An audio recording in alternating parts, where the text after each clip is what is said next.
nous recevons dans les studios de la radio Génération Nouvelle Paul-Aimé Bagafou, qui est donc membre de la coordination du COPEI citoyen, le mouvement citoyen. Bonjour monsieur et bienvenue. Bonjour madame et merci de nous recevoir sur vos antennes. C'est un plaisir de vous avoir dans les studios de la radio Génération Nouvelle. Alors, où en est le COPEI citoyen aujourd'hui dans la lutte pour une meilleure gestion de la crise sanitaire au Gabon? Qui se sont déroulées et qui ont conduit à l'annulation des premiers arrêtés. Il y a eu dans l'intermède un appel à la ville morte le 2 jours du 13 au 14. Ville morte diversement suivie. Bon, nous comprenons le fait que les gens nous aient dit que le délai entre le lancement et l'exécution de la ville morte était relativement court. Mais pour nous, il ne s'agit ni d'un échec ni d'un flop, mais plutôt d'une action qui n'a pas été aussi suivie, certes, que la première, pour être honnête, mais qui a quand même produit des effets. Le premier effet, c'était l'obligation. D'abord, le premier effet pour nous, le premier objectif, c'était d'apporter de manière franche notre soutien aux organisations syndicales qui se battent pour la même cause que nous et qui sont en grève. Donc c'était une grève d'avertissement et de soutien aux organisations. Je veux dire une journée ville morte, ou des journées ville mortes, en soutien à ces syndicats. Le deuxième objectif, c'était donc d'affirmer cette solidarité-là. Le deuxième objectif, c'était de continuer de maintenir également la pression, aussi bien sur le gouvernement qui tergiversait quant à la publication du décret, mais aussi sur l'Assemblée nationale à qui nous demandons explicitement, et nous continuons d'ailleurs de soutenir cette demande, à qui nous demandons de publier de manière officielle le rapport d'enquête parlementaire qui met en lumière les malversations qui ont été opérées dans le cadre de la gestion de la crise. Justement, vous avez rédigé plusieurs demandes auprès du gouvernement et également, comme vous le disiez tout à l'heure, auprès du Parlement gabonais, toujours dans le cadre de la meilleure surveillance, je veux dire, de la lutte pour, on va dire quoi, qui rentre dans le cadre de la lutte contre la COVID-19, une meilleure gestion. Jusqu'à ce jour, y a-t-il eu une avancée, enfin un retour du côté du gouvernement et du côté du Parlement? Est-ce qu'ils vous ont répondu? Il n'y a pas eu de réponse formelle. De toute façon, la réponse du gouvernement, nous la connaissons tous. Lorsque nous avons attaqué le premier arrêté, l'arrêté 559, ils nous ont répondu par un nouvel arrêté, l'arrêté 685, qui a aussi là été annulé par la Cour constitutionnelle suite à notre saisine. Par la suite, aujourd'hui, la réponse du gouvernement, c'est de corser les conditions justement les mesures à travers le nouveau décret qui a été rendu public le 12 janvier, mais qui serait daté du 7 janvier. Donc ça c'est la réponse du gouvernement. En ce qui concerne le Parlement, nous avons suivi à travers les médias et les réseaux sociaux la réponse c'était pas une réponse, c'est la communication du président de l'Assemblée nationale qui semblait se dédouaner en reconnaissant que le gouvernement ne l'avait pas informé de la prise de nouvelles mesures. Donc il n'y a pas une réponse formelle adressée au COPEI citoyen. C'est pour cela que nous maintenons notre demande. Le Parlement doit prendre ses responsabilités, sous peine pour nous d'être considérés comme complices des agissements du gouvernement.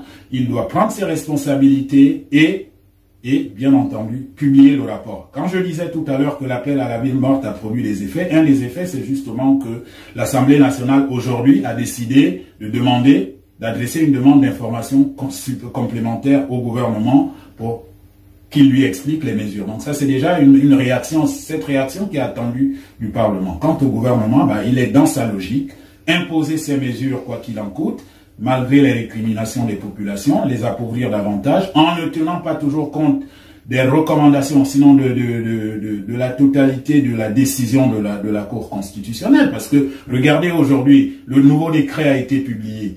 Bon, ce décret stipule, en son article 7, dispose que le dépistage gratuit, il a été mis fin au dépistage gratuit. Bon, enfin, combien coûte le test aujourd'hui? Personne ne le sait. D'accord. Vous avez été reçu par les députés à l'Assemblée? Nous n'avons jamais été reçus par les députés. Nous avons demandé, nous sommes disposés à rencontrer toutes les autorités qui souhaitent discuter sereinement de la gestion de la crise ici. Mais jusque-là, nous attendons, personne n'a osé. Comme je vous le dis, on nous répond par des pirouettes du côté de l'Assemblée nationale et du côté du gouvernement, on nous répond par des mesures plus corsées. Donc nous sommes là toujours dans l'attente des actions concrètes parce que pour nous, Aujourd'hui, la lutte, donc la riposte contre l'épidémie, là où la pandémie telle qu'elle est menée, est disproportionnée. Elle est disproportionnée, elle est liberticide et elle est discriminatoire. Donc nous maintenons le même objectif. Nous ne voulons pas que ces mesures soient appliquées. Nous ne voulons pas qu'il y ait une obligation vaccinale, même déguisée. Il faudrait que chacun, en son âme et conscience, choisisse d'aller se faire vacciner ou ne pas se faire vacciner. Ce d'autant plus que la situation au Gabon n'a pas de commune mesure avec la France que le gouvernement copie, imite servilement. Ce n'est pas parce qu'en France on a pris telle disposition qu'au Gabon. Il faut contextualiser la lutte. Il faut tenir compte des réalités locales. Voilà, donc le taux d'incidence au Gabon n'est pas aussi important que le taux d'incidence en France. Ce ne sont pas les mêmes réalités. La réalité économique des Gabonais aujourd'hui qui ont été durement frappés au portefeuille par cette crise. Plusieurs centaines de milliers de personnes ont perdu leur emploi. Plusieurs centaines de milliers de personnes ont perdu leur source de revenus. Donc, quand la lutte contre le Covid-19 doit être ajustée en tenant compte de ce contexte-là qui est purement local. Il n'est pas question de singer servilement la France parce que nous n'avons pas. Nous rappelons une fois de plus, à toutes fins utiles d'ailleurs, que au Gabon, il a été démontré par l'Organisation mondiale de la santé, c'est pas le copil citoyen qui le dit, c'est l'OMS. Le paludisme au Gabon tue 2 fois plus de personnes que le Covid-19 par an. Donc, il faut s'occuper de cette pathologie-là. On n'a pas pour autant décrété un état d'urgence sanitaire à cause du paludisme. Aujourd'hui, nous avons fait une proposition concrète. Nous avons dit, compte tenu de la situation, de ce que nous observons quant à l'évolution de la pandémie, hein. Aujourd'hui, il y a 5000 et quelques cas actifs, d'après les derniers chiffres, 5325, en tout cas un chiffre approchant celui-là. Donc, ce que nous disons, c'est qu'il faut donc mettre en place que le gouvernement, plutôt que de continuer avec cet état de catastrophe sanitaire qui en réalité est devenu, n'existe quasiment plus, parce que aujourd'hui, les dispositions qui sont prises, réglementaires, arrêtés, décrets, que nous sommes en train d'attaquer, le sont en réalité pour couvrir les détournements de deniers publics qu'il y a. La lutte contre le coronavirus a été transformée en un business que tous les acteurs associés à la gestion de cette crise-là sont en train d'exploiter à leur profit personnel pour s'enrichir. Et la fuite du rapport d'enquête parlementaire le prouve à juste titre. Donc, allons, si vous voulez, allons-y vers un programme national de lutte contre le Covid-19, au même titre qu'il y a un programme national de lutte contre le sida, au même titre qu'il y a un programme national de lutte contre le paludisme. Vous avez entamé toutes les procédures possibles pour amener le gouvernement à changer d'avis, attirer l'attention de l'Assemblée nationale, toujours aucun résultat. Jusqu'où comptez-vous aller pour justement faire réagir ces institutions-là? Non, il ne faut pas dire qu'il n'y a pas eu de résultats. Il y a eu des résultats probants. Le premier résultat, c'était l'annulation de l'arrêté 559 qui violait la Constitution. Nous avons, grâce à l'action menée auprès de la haute juridiction, la Cour constitutionnelle, montré qu'en réalité, le gouvernement gère le pays avec des textes, des normes juridiques qui sont anticonstitutionnelles. Le deuxième résultat, ça a été le retocage, justement, l'annulation par la même Cour constitutionnelle de l'arrêté 685. Donc, il y a des résultats. Et nous continuerons d'attaquer, y compris sur le terrain du droit. Je vous annonce clairement que le nouveau décret sera également attaqué. Donc nos actions judiciaires ne se limitent pas là. Les détournements de fonds qui sont en train d'être mis en évidence feront également l'objet de procédures judiciaires. Donc nous étudions toutes ces options pour ramener les gouvernants au respect de la Constitution, au respect de l'état de droit. Donc c'est ça l'objectif final. Alors ne va-t-on pas là vers un bras de fer entre votre organisation qui est le copil citoyen et le gouvernement, vu que chaque parti semble tirer la couverture de son côté? Madame, non seulement nous ne sommes pas dans une logique de bras de fer, nous voulons faire respecter la légalité constitutionnelle.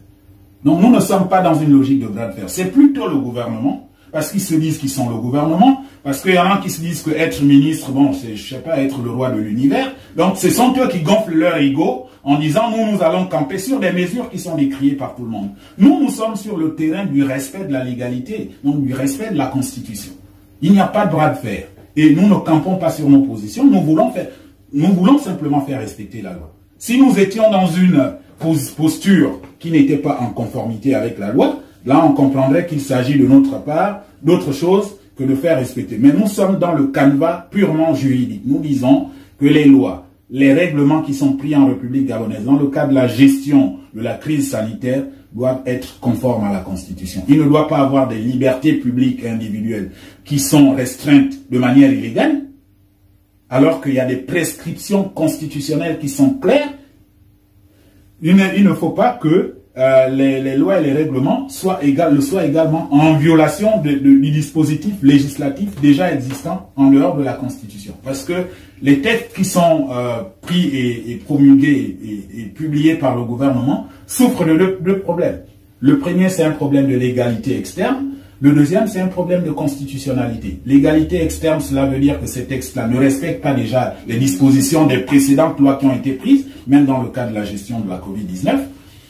Et ces mêmes actes qui ont été pris ne respectent pas les dispositions constitutionnelles. Par exemple, l'obligation spéciale de circuler qui nous est exigée. Elle ne repose sur aucune base légale. Nous avons montré que ce document n'était pas pertinent dans le cadre de la lutte contre la pandémie. Pourquoi? Parce que, premièrement, sur le plan légal, ce document, cette exigence-là, viole les dispositions de l'article 1er de la Constitution qui garantit à tout citoyen le droit d'aller et de venir à l'intérieur du territoire national, d'en sortir, d'y revenir, tout cela sous réserve du respect de l'ordre public. Donc c'est un droit, le droit d'aller et de venir librement à l'intérieur du territoire national est garanti par la Constitution.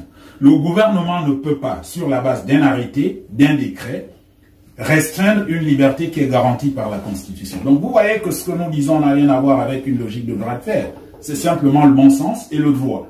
Donc nous restons sur ce terrain-là. Si le gouvernement pense qu'il s'agit d'une question de bras de fer, bon, j'espère qu'il continuera son bras de fer jusqu'à énerver toutes les populations gabonaises et puis on verra ce qui va se passer. Mais de notre point de vue, tant que le gouvernement n'est pas dans la légalité, tant que le gouvernement ne répond pas de sa gestion scabreuse de la crise, il trouvera toujours le copil citoyen sur son chemin. D'accord. Peut-être revenir sur le rôle principal du copil citoyen.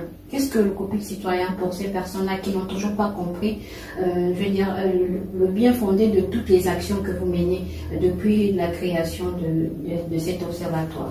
Je vous remercie pour cette question qui est d'ailleurs très pertinente et très importante. D'abord, il faut comprendre que contrairement à ceux qui disent c'est un groupuscule opposant, le copil citoyen est un mouvement citoyen, donc civique, constitué de citoyens gabonais et de citoyennes gabonaises. Le copil citoyen n'est pas un parti politique, ce n'est pas une association à but politique. Nous, ce que nous voulons, c'est le respect de la Constitution, le respect de l'État de droit. Donc le but du copil citoyen, c'est d'amener les gouvernants à inscrire leur action dans le respect de la légalité, premièrement. Le deuxième travail que nous faisons, c'est de faire prendre conscience aux citoyens de la nécessité de défendre leurs droits. Nous disons qu'il y a un temps pour subir toutes sortes d'injustices, une gouvernance scabreuse, et il y a un temps pour dire, là, vous n'agissez pas conformément à la loi. C'est cela, il faut mettre les gouvernants, donc le gouvernement, le président de la République, le gouvernement, le Parlement, chacun doit prendre ses responsabilités et diriger le pays en respectant tout le cadre législatif et réglementaire qui a été mis en place pour que la nation soit organisée autour de ce cadre-là. Voilà notre objectif majeur. Donc, nous continuons notre travail de sensibilisation, nous continuons notre lutte pour que la légalité soit respectée. Je vous ai dit que le décret, par exemple, qui a été publié en catimini le 12, il sera attaqué devant les juridictions compétentes parce que nous constatons que les mêmes problèmes qui ont été dénoncés ressurgissent dans le nouveau texte, malgré le fait qu'ils aient pris le temps de corriger. Entre ce qui avait été déclaré au sortir du Conseil des ministres et le texte qui nous a été servi, on a vu qu'il y a une grosse évolution, il y a une tentative de rafistolage. Mais il n'en demeure pas moins que des éléments essentiels qui rendent ces décrets non seulement difficiles à appliquer, mais anticonstitutionnels et même violant la loi. Du moins la loi sur les catastrophes naturelles sanitaires, donc la loi 003/2020, ces tares-là sont toujours dans le nouveau texte. Et donc nous allons poursuivre notre action. Alors nous arrivons au terme de cet entretien, M. Paul-Aimé et Bagafou, un mot de fin. À l'endroit des autorités compétentes qui vous écoutent, à l'endroit des membres du copil citoyen et d'autres personnes qui vont certainement rejoindre le mouvement. Mon mot de fin, il est simple. Le gouvernement doit revenir à la légalité constitutionnelle. 1. respecter les libertés des citoyens, notamment celles qui sont garanties par la Constitution. Il n'est pas question d'imposer la vaccination obligatoire. La vaccination doit se faire au choix de chaque individu, de chaque citoyen. Bien, d'autant plus qu'en cas de problème, après l'inoculation du vaccin, il n'y a pas d'accompagnement du gouvernement. Les populations gabonaises sont aujourd'hui paupérisées à cause de cette gestion scabreuse. La deuxième chose, c'est qu'il faut que le gouvernement sorte de sa gestion mafieuse de la crise. Que tous ceux qui se sont enrichis sur le dos des citoyens à travers la crise sanitaire que l'on veut perpétuer coûte que coûte, eh bien que ceux-là sachent aussi qu'ils répondront de leur mauvaise gestion. Parce que nous, le COPIL citoyen, notre action s'inscrit dans le cadre de ce qu'on appelle le suivi et le contrôle citoyen de l'action publique. C'est un principe qui est reconnu au niveau des Nations Unies, au niveau de toutes les instances internationales, même les bailleurs de fonds nous reconnaissent. Le FMI, quand il veut accorder un prêt au Gabon, il consulte la société civile. C'est parce que la société civile sert de vigie justement à toutes ces déviances. Donc, le gouvernement doit se ressaisir. Le gouvernement doit annuler ces mesures et prendre des mesures qui sont proportionnées au contexte. À l'endroit de nos compatriotes, je voudrais leur dire que la défense de notre droit, de notre constitution, est une prescription que cette constitution nous exige.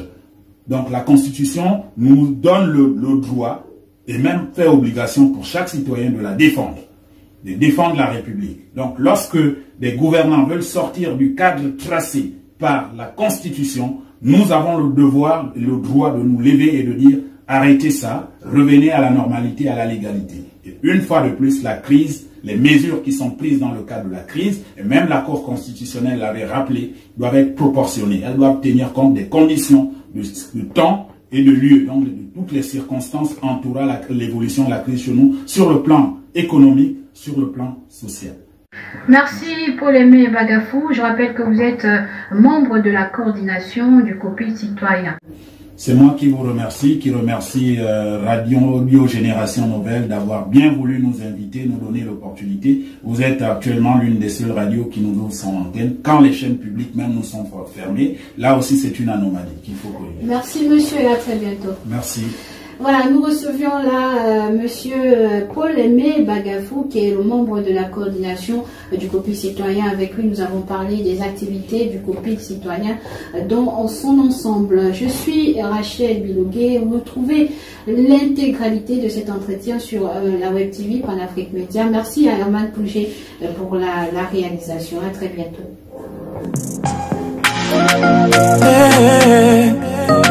Surnaturel, oh, oh, hey, surnaturel.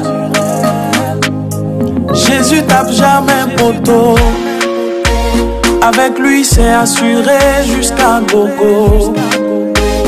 Toi qui as tout essayé mais sorti zéro, il est capable de te sortir du ghetto. Mon Jésus tape jamais poteau, avec lui c'est assuré jusqu'à gogo. Toi qui as tout essayé mais sorti zéro, il est capable de te sortir du ghetto.